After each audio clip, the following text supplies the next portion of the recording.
Okay, everybody, we are on going to be reading the Church of the East, and this is going to be our next chapter, which is going to be chapter 4, Expansion in Central and Eastern Asia.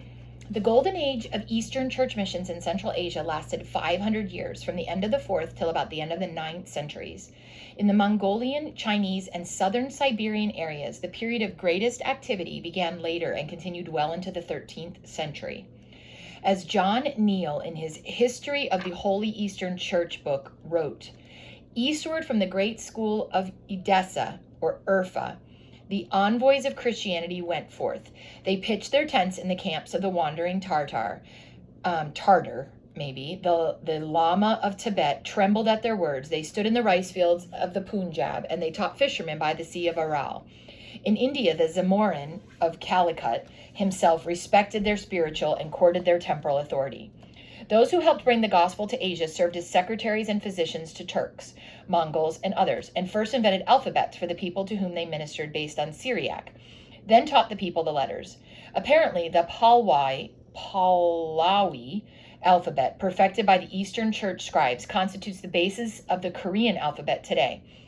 Persian merchant missionaries carried their wares and the gospel from place to place, not hindered in their travels even by war. The historian Jerome tells that the Huns learned the Psalms from these Syrian merchants. He says, though, that it was their innate love of commerce and desire for gain that motivated them to overrun the world. But was it only a desire for gain? Vanbury speaks of the feverish activity of the Church of the East in the advancement of their faith, a description which seems to be singularly appropriate. From what we learn about them elsewhere, Christ was very real to these early Christians, and it is their faith, not a supposed desire for gain, that can explain the marvelous results of their testimony and ministry. As one merchant missionary testified, "We speak of God and our Lord Jesus, and of angels and watchers and holy ones of the New World, of the incorruptible food of the trees of life, of what eye hath not seen, nor ear heard, nor hath it entered into the heart of man to conceive what God hath prepared from of old for those who love him." They went out to share their beliefs. The result of their activity began to change the world. One man wrote in about AD 196 that we are called Christians by the one name of the Messiah. As regards our customs, our brethren abstain from everything that is contrary to their profession. Parthian Christians do not take two wives. Jewish Christians are not circumcised. Our Bactrian sisters do not practice promiscuity. Persians do not take their daughters to wife. Medes do not desert their dying relations to bury them alive.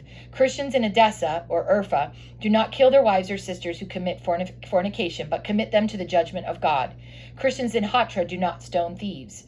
The power of the gospel transformed communities. So grace, right? You're seeing grace. The work of the Lord progressed throughout Asia, the country of the Galanians, in present-day Iran on the Caspian Sea, and according to reports, that of the Turks, which is Turkey, and Tartars, received the gospel as early as 120 to 140 years after Christ. The same places are referred to again in a Syriac book written in about AD 250. About AD 498, the Sasanian king Kawad twice took refuge with the Hephthalite Huns and Turks because of a rebellion in Persia. Christians in that region helped him recover his throne, and thereafter Kawad was favorably inclined toward Christians. On one of the occasions when he fled the country of the Turks, 7 Christian missionaries accompanied him. The daily food for each of these missionaries was a loaf of bread and a jar of water. 4 of the Christians remained for 7 years and taught the Turks to write in their own language. 2 of the other Christians settled down with the Turks, married, had children, and only returned to their own country in AD 530 after an absence of over 30 years. In AD 781, Timothy, the patriarch of Seleucia, wrote that a king of the Turks had become a Christian along with all of his people. The king requested Timothy to appoint a metropolitan, or a spiritual leader, for his country, which Timothy did. At the same time, Timothy was about to ordain a metropolitan for Tibet. In another letter, he writes that in his lifetime, many monks had crossed the sea and went to the Indians and the Chinese with only staff and scrip. He also mentions that the Metropolitan of China had died, which shows that there was a Christian community in China large enough to at least need a major church figure. Timothy selected more than 80 men whom he sent forth to preach the gospel to the heathen in the Far East. Others preached in the area of present-day Iran and planted in them the light of the truth of the gospel of our Lord. The missionaries evangelized and baptized, performed miracles, and showed signs. During the peak centuries of the Church of the East, there were enough Christians in modern Afghanistan to field at least 5 bishops. Iran fielded at least 2, one near the Caspian Sea and one in a very important town situated 30 miles southeast of modern Tehran. The king of Pagu, or Burma, had 1,000 Christians in his service. There were strong Christian communities all over the north, south, and central parts of the continent, as well as in the islands of Sri Lanka off the tip of India. The fact that all of northwest India was a vast province of the Persian Empire in the 3rd century and governed by Persian officials must have contributed to the spread of Christianity in these regions. Confirmation of the existence of Christian communities in India in the very early centuries comes from various sources. And they're going to go into all the different sources they had about confirmation that Christianity was in these locations. And I'm not going to read all of them, but there are actual facts. And I think that's what's really important. There are facts to back up what they're writing. There is an epistle that was found, a reference translated into one of the works, a number of hymns, and then an actual artifacts that prove that the Christian church was there in the East, which I think is the important part of this. And so this is what they go into with a ton of different examples that Christians were present. Almost 300 years ago, there were many Christians among the Marathas, a forest tribe in the district of Bombay.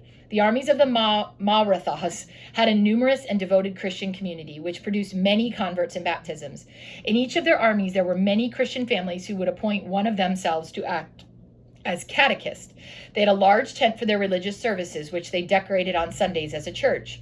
There were many Christians in India. In order to dispel the myth that the Roman Catholic Church was the only church, realize that the first Catholic mission to work in India was that of the Franciscan Brethren who arrived from Portugal in AD 1500. And we're talking here about, AD 500 to 800, etc.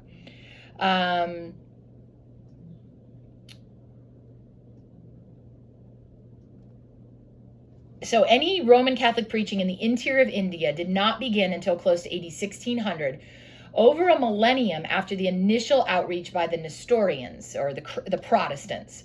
The Roman Catholic Robert de Nobili, along with a few others, supposedly baptized 100,000 persons in 45 years. The total number of Christians in South India at that time, however, is said to have been close to 1.2 million. That number is not verifiable. Yet not all the Christians were classed as converts from heathenism, as a Roman Catholic writer admits that the Indian mission, notwithstanding famine and war, numbered then more than 300,000 Christians. Many of these Christians were converts to Roman Catholicism from an earlier Christian tradition, the Church of the East.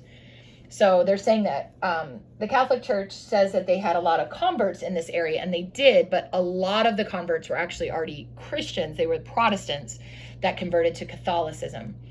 Sri Lanka, which in 1928 had a Catholic community of 380,000, was said to be so completely Christian or Roman Catholic when the Dutch Protestants took possession in AD 1650 that all their efforts and cruel persecutions could not eradicate it.